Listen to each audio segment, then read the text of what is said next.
Have you ever heard of nature's building blocks for both energy and structure? The secret ingredient that makes some food solid at room temperature, while others will just melt in your mouth: chocolate, butter, olive oil, and soap, and so much more. They've been around for ages, but however, it was only 1813 when a French chemist named Michel Eugène Chevreul gave them their catchy names: lipids. Hey everyone! In this discussion, we will first define and describe the characteristics of fatty acids. Second, identify or classify unsaturated versus saturated lipids. Third, recognize the different sources and occurrences of saturated and unsaturated fatty acids. Fourth, know the approximate composition of some fats and oils. Fifth, express the importance of lipids in the health perspective. And finally, draw the different lipid structures. Now let's begin. So in lipids, its important building block is, you guessed it, fatty acids. Now you might be wondering, what are fatty acids? Well, to start off, fatty acids are the carboxylic acids used as building blocks for saponifiable lipids. Now again, you might be asking, what does saponifiable mean? Well, we'll be discussing this later on in the video. Now here we have a very simple fatty acid. Now its name is butyric acid to be exact, which is its common name, or its systematic name rather, is butanoic acid. Now first, we will observe some key features of its structure as well as its chemical properties. Now here we can observe that it is composed of 4 carbon atoms. 1, 2, 3, 4, or the spheres in green. Now each carbon atom has at least a hydrogen bonded to it, which is represented by these blue spheres over here. So 1, 2, 3. Now these are, if this was a graphical formula, the CH carbon atoms. So this is a CH, this is a CH, and this is a CH. Now being a carboxylic acid, of course, it has a carbonyl group over here, which is essentially an oxygen bonded to a carbon atom via a double bond. It also has a hydroxyl group, which is essentially an oxygen plus a hydrogen bonded to a carbon atom via a single bond. Now, here we can observe its head and its tail.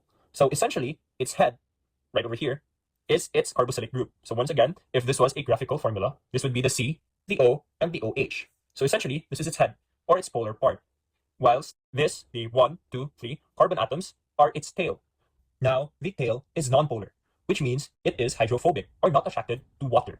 Whilst the head is polar, or hydrophilic, and is attracted to water. So once again, let us remember, the carboxyl group is the hydrophilic end, whilst the hydrocarbon tail, or sometimes called as the aliphatic chain tail, is the hydrophobic end. Sometimes fatty acids are called amphipathic because they are both hydrophobic and hydrophilic. Now most of the time, a fatty acid that occurs in most living systems contain an even number of carbon atoms. So as we can observe here, 1, 2, 3, 4, 4 is an even number. And the hydrocarbon chain is usually unbranched. So as again, we can observe that it is just a linearly shaped carbon structure. So there are no branches, it's just straight. Now, if there are carbon-carbon double bonds in the chain, the fatty acid becomes unsaturated. Another thing to note here is that the carbon atoms are connected via a single bond only. However, if the carbon atoms in any part of the chain were connected via a double bond, then the carbon or lipid structure will be considered as a unsaturated fatty acid or unsaturated lipid. However, as we can observe here, since the carbon-to-carbon bonds are only a single bond, then this is a saturated fatty acid or saturated lipid. Now, we will now move on to naming fatty acid structures. Now, there's actually 2 different ways to name a saturated fatty acid, such as the one that we have here.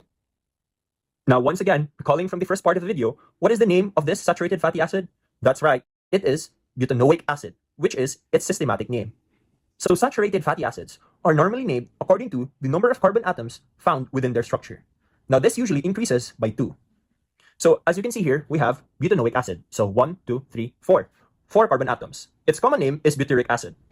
Now, starting from this simple butyric acid structure, we will run through the table of the saturated fatty acids.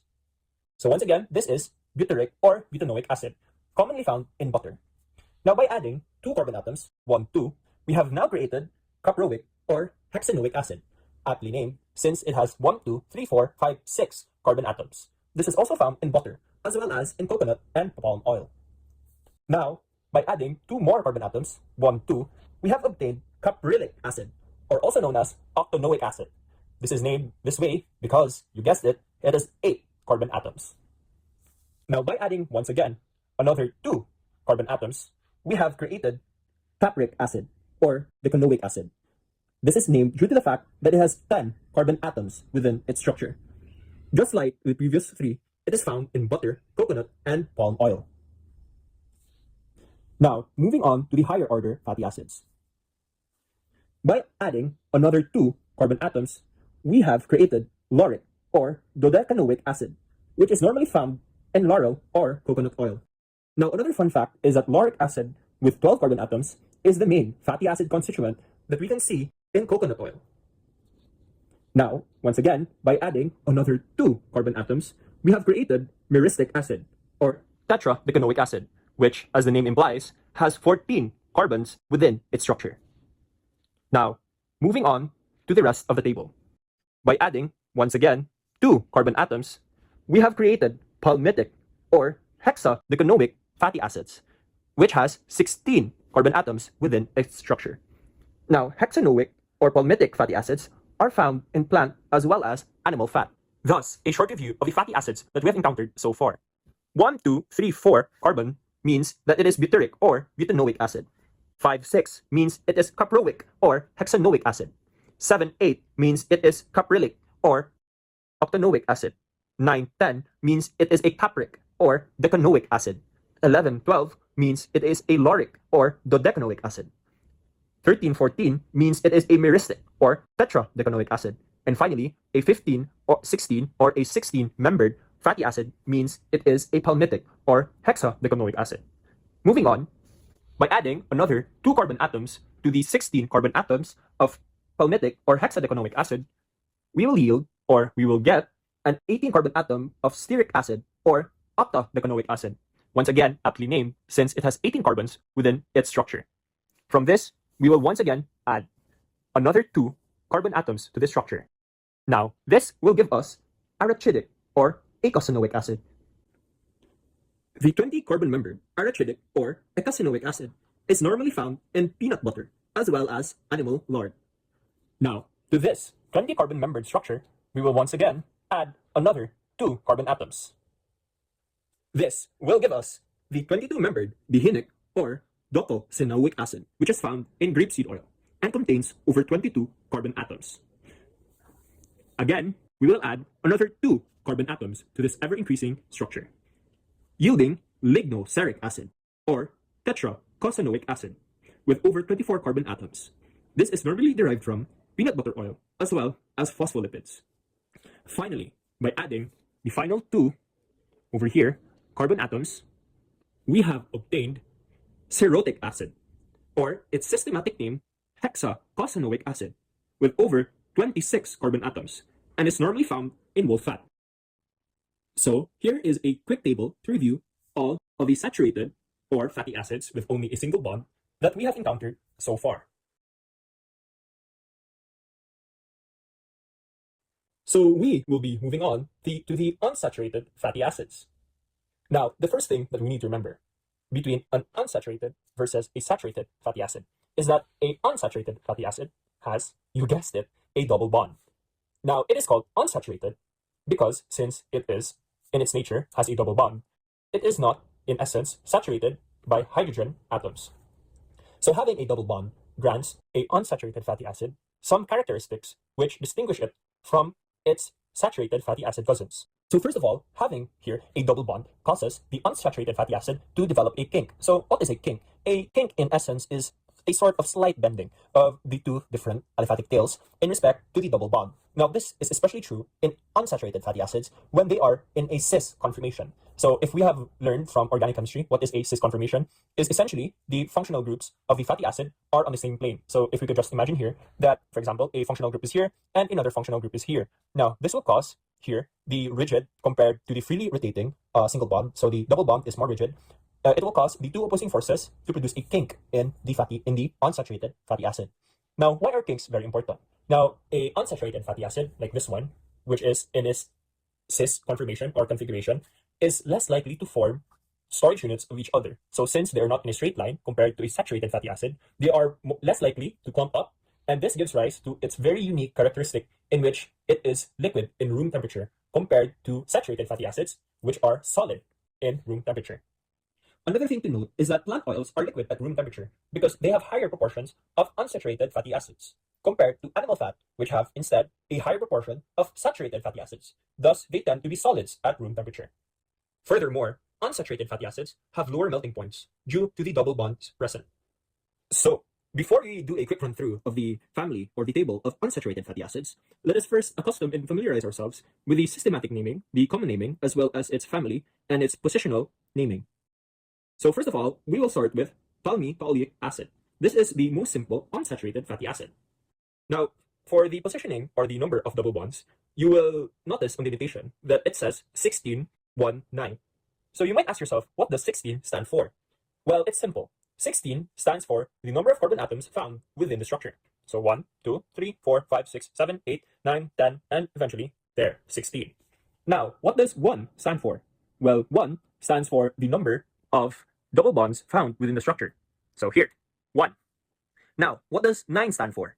Well, 9 stands for the position of that indicated double bond within the structure. So if you're using the positional notation, for example, 16, 1, 9, then we will start counting from the carboxylic group or the carboxyl group. So 1, 2, 3, 4, 5, 6, 7, 8, 9. So the double bond is located on the 9th atom in respect to the carbonyl group. Now, what does the family notation mean? So we can see that it belongs to omega, which is the W-like symbol, 7. So what does omega 7 mean? Well, this is essentially an alternative notation to indicate the position of the double bond. So instead of counting from the carboxyl group, we will instead count from the aliphatic chain group. So 1, 2, 3, 4, 5, 6, 7. Thus, it belongs to the omega 7 family. Now we will perform a quick rundown of all of the unsaturated fatty acids. So the first unsaturated fatty acid, if we all remember, is the palmitoleic fatty acid. So this is found in nearly all of the fats. It has 16 carbon members and has 1 double bond. So this is a monoenoic acid, or 1 double bonded acid, which is found on the 7th carbon in respect of the aliphatic chain, or the 9th carbon in respect to the carboxyl group. It's also called as cis-9 hexadecenoic acid. This is named as, once again, the double bond is on the 9th carbon in respect to the carboxyl group, whilst it is in a cis configuration. And since it is in a cis configuration, it will form a kink within its structure, and thus be a liquid in room temperature. Now, if we add 2 carbon atoms to this 16 carbon structure, like this, we have now obtained an oleic acid, or its systematic name of cis-9 octadecenoic acid.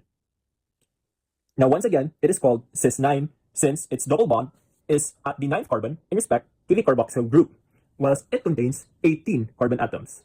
Regarding its family, it belongs to the omega 9 family, since its double bond, once again, is at the 9th carbon atom in respect to the aliphatic chain. This fatty acid is possibly the most common unsaturated fatty acid found in natural fats. Now, the next fatty acid is more or less the same. This is the elydic fatty acid. It has the same number of carbons as well as position of double bonds. However, instead of being cis and thus forming a kink-like structure, it is trans and therefore behaves just like a saturated fatty acid. This in turn is found in hydrogenated and ruminant fats. Now we move on to the diionic acids, or those unsaturated fatty acids with at least 2 double bonds. So in this group, we only have, well, one example, which is linoleic acid, which is commonly found in corn, peanuts, cotton seeds, soybean, and many plant oils. So what does this look like? So essentially, instead of simply having 1 double bond, it has 2 double bonds. So here we go, 1, 2. Now, it has a positional notation of 18. So if we can remember, it has the same number of carbons as oleic and elydic acid. However, it has 2 double bonds, which are, if we count from the carboxyl group, located at the 9th and 12th atom. However, if we count from the aliphatic group, it is located at the 1, 2, 3, 4, 5, 6 carbon atom. As such, it is part of the omega 6 family. Now, we will be moving on to the triionic, or those unsaturated, or specifically polyunsaturated fatty acids, which have 3 double bonds within its structure. So this will be achieved by replacing this 2-carbon structure and instead placing this 2-carbon double bond segment onto the structure. And here we go, like so, we have created gamma-linolenic acid, which is a triionic acid with a systematic name of all-cis 6,9,12 octadecatriionic acid. Octadeca meaning it has 18 carbon members, triionic meaning it has 1, 2, 3 double bonds, whilst its 6, 9, 12, or the positions of its double bonds, is in reference to its carboxyl group. So 6 is 1, 2, 3, 4, 5, 6. This is the 9th, and this is the 12th. Whilst it belongs to the omega-6 family, meaning that its first double bond is located on the 6th carbon atom, respective to the aliphatic chain. So 1, 2, 3, 4, 5, 6. Gamma-linolenic acid is normally found in some plants, for example, primrose, borage oil, as well as some minor fatty acids within animals. Now, by simply rearranging this entire model, we are able to obtain alpha-linolenic acid, or its systematic name of all cis 9,12,5,15 octa deca triionic acid. Now, as we can observe, the alpha-linolenic and the gamma-linolenic more or less have the same structure. Its only difference being the location of its double bonds. While the location of gamma-linolenic was 6, 9, 12 in respect to the carboxyl group, the location of the double bonds of alpha-linolenic is 9, 12, and 15 in respect to the carboxyl group. Whilst using the omega structure system, we can see that alpha-linolenic is part of the omega-3 family or group, as its first double bond is on the 3rd carbon atom in respect to the aliphatic chain. So 1, 2, 3. We will be now moving on the tetraionic acids, or those acids with 4 double bonds.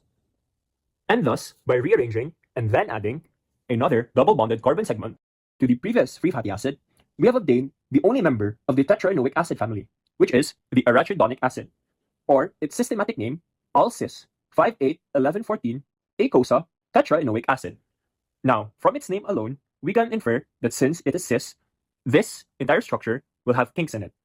Whilst its name, eicosa tetra, means that it has 20 carbon atoms within its structure. Whilst the 5, 8, and 11, 14 designation helps us to identify the position of its double bonds in respect to the carboxyl group. So this is 5, this is 8, this is 11, and this is 14. Whilst its omega-6 family designation helps us see that its first double bond is on the 6th carbon atom in relation to its aliphatic tail. So 1, 2, 3, 4, 5, and finally 6. Now, arachidonic acid is normally found in animal fats, as well as peanut oil, and is a very important component in phospholipids, especially in animals. Now, due to the addition of another carbon-to-carbon double bonded segment to the previous free fatty structure, we now have obtained a pentaenoic acid, or a polyunsaturated fatty acid with over 5 double bonds. Now, the only member of this family is, you guessed it, timnodonic acid, or with its systematic name of all cis 5, 8, 11, 14, 17 eicosa pentaenoic acid. Now, judging just from the name alone, the eicosa penta means that it has 20 carbon atoms within its structure. So it is not really different from the number from the previously mentioned arachidonic, which is a tetraenoic acid, or a polyunsaturated fatty acid with 4 double bonds. Except this time, a pentaenoic acid has 5 double bonds, while still retaining more or less the same number of carbon atoms within its structure. Here we can surmise from the 5, 8, 11, 14, and 17 designation is the location of its double bonds in respect to its carboxyl group. So 1, 2, 3, 4, 5, 8, 11, 14, and 17. Whilst we can also surmise that it is part of the omega-3 family, meaning that its first double bond is on the 3rd carbon in respect to the aliphatic chain. So 1, 2, 3. Now, timnodonic acid is an important component of fish oils. For example, those found in cod liver, mackerel, menhaden, as well as salmon oils. We will be now moving on to the final part of our polyunsaturated fatty acids, which is the hexaenoic acids, or those with 6 double bonds. Now, via the simple addition of another carbon-to-carbon double bond segment to the previous free fatty acid structure, we have created a cervonic, which is a type of hexanoic acid, or a free fatty acid with 6 double bonds, or its systematic name of all cis 4, 7, 10, 13, 16, 19 docosahexanoic hexanoic acid, with the docosa part meaning that it has over 22 carbon atoms within the entire chain or structure. The hexa meaning to indicate that it has 1, 2, 3, 4, 5, 6 double bonds within its structure, and the cis indicating that this type of lipid can form a kink structure. The 4, 13, 16, and 19 designations are meant to indicate the position of its double bonds relative to its carboxyl group. So this is the 4, this is the 7, this is the 10th, this is the 13th, and the 16th, and the 19th atom in respect to the carboxyl group, which all have double bonds within them. So seeing that it is part, once again, of the omega-3 family, we can see that it's on the 3rd carbon atom, 1, 2, 3, in respect to its aliphatic chain, is where you can find its first double bond. Now, survonic acid is commonly derived or found in fish oils, phospholipids, especially phospholipids within the brain. So, moving on, we will be now discussing the next group of lipids. Now, this type of lipid actually has two separate components. So, the first component is what we have here, and what we previously discussed are the free fatty acids. So, just a quick recap, this is the carboxyl group with the carbonyl and hydroxyl group, as well as its aliphatic or straight-chained alkane tail. Now, what subgroup of lipids do you think these two belong to? That's right, they are considered as glycerides, as well as triacylglycerols. So, what are glycerides? Well, glycerides are lipid esters that contain glycerol molecules and the previously discussed fatty acids. So, what is a glycerol molecule? So, let us zoom into this glycerol molecule. So, as we can see here, glycerol is somewhat a type of alcohol, as implied by the name. So, it is composed of 1, 2, 3 carbon atoms with 1, 2, 3 hydroxyl groups. Now, as previously mentioned, glycerides are lipid esters. So, what is an ester? An ester, essentially, if we can recall, its graphical formula is ROR. So, it is essentially a carbonyl atom with a functional group at the left and at the right. So, first, we'll be discussing how a glyceride is formed. So, a glyceride is formed via esterification of glycerol with a fatty acid. So, as we can observe here, the glycerol molecule has 3 different carbons, which the free fatty acid can bind to. So, specifically, the part that the free fatty acid will bind with the glycerol is with its hydroxyl component. So, right here, 1, 2, and 3. So, once again, 1, 2, and 3. So, this esterification with the fatty acid, once again, will produce a neutral or uncharged glyceride. So, actually, esterification may occur at 1, just 1, at 2, so both of them, or all 3 of these positions. So, for example, if we were to undergo just the first hydroxyl position, so we will be now, this is a dehydration reaction, right? So, and they will bind here. So, that's our first. So, if the binding were to occur just in the first hydroxyl position, just like the one we have here, so this is a dehydration reaction that will produce an ester linkage. So, this will be dehydrated, this will be dehydrated, and it will be linked, just so. So this will be called a monoglyceride. And of course, the byproduct is water. Now, if the ester linkage will occur both here on the first position as well as the second position, so let's visualize that, like so, and this one will disappear, like so. Now, the glycerol component has two free fatty acids, and thus it is considered as a diglyceride. And of course, since, once again, it's a dehydration reaction that causes an ester linkage, as you can see here, it's an R functional group, another R functional group, ROR, that's an ester, the byproduct is water. And theoretically, if we were to take all of the 3 positions and fill it with a free fatty acid through a dehydration reaction, resulting in an ester linkage, like so, we would have, you guessed it, a triglyceride. So this is a glycerol backbone with 1, 2, 3 fatty acids. And let's not forget, the byproduct of a dehydration reaction is water. So in essence, this is what a triglyceride looks like. So it is a glycerol backbone with 1, 2, 3 fatty acids that are linked to the glycerol via an ester linkage. So an ester linkage, just a quick side note, is an RO. So it's ROR. It is essentially an oxygen with 2 functional groups attached to it. So the most important neutral glyceride are triglycerides. So what is neutral glyceride? So essentially it is uncharged. And triglycerides are the most important because they are the major component of fat cells. Now, animal fats such as butter, beef, pork, and poultry, as well as vegetables and vegetable oils such as corn, peanut, and safflower, as well as olive oils, are mixtures of triacylglycerols.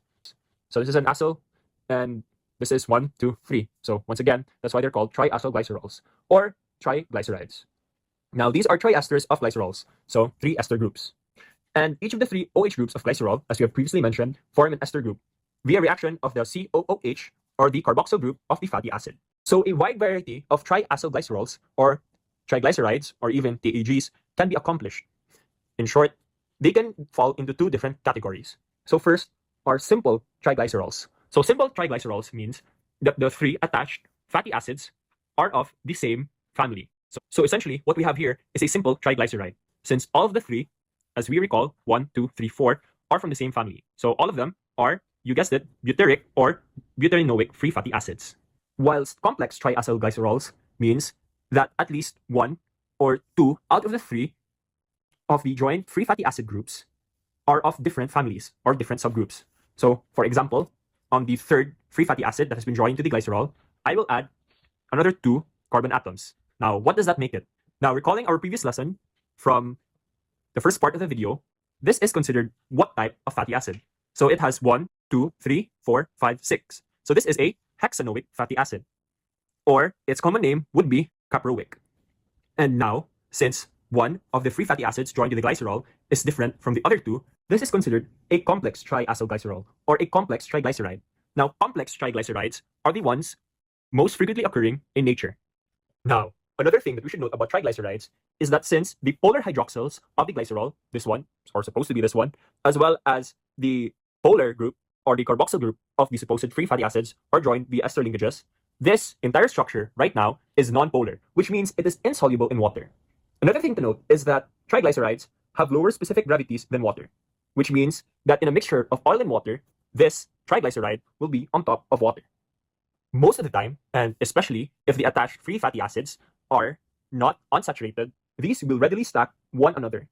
As such, the majority of the body's fat cells are triglycerides, especially in biochemical systems where the storage of energy is essential. These energy-rich nutrients are eventually consumed when they are required for metabolic processes. Now, the great majority of them are stored in your adipose tissue. For example, in exercise, which is an energy-demanding process, this increases the rate of the metabolism of these types of fats. Another fun fact is that butter, lard, and tallow are made out mostly of palmitic and stearic acids, whilst olive oil is mostly made out of oleic acids. Now, here is a quick table just to recap all of the major unsaturated lipids as well as fats and oils that we have encountered so far.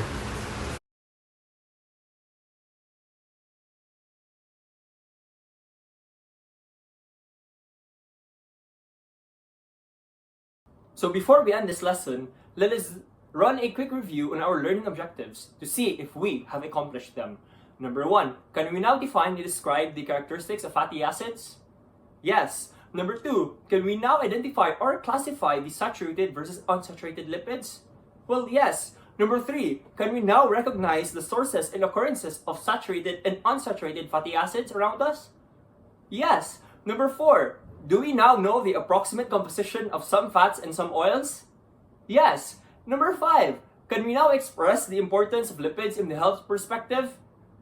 Of course. And finally, can we now draw or at the very least familiarize ourselves with different lipid structures? If the answer is yes, then we have completed all of our learning objectives. Now, just remember that each cousin brings its own unique flavor to the table. Think of it just like baking a cake. You might use butter for a richer flavor, or olive oil for a lighter, fruitier taste. It actually just all depends on which fatty acid cousins you're inviting to the party.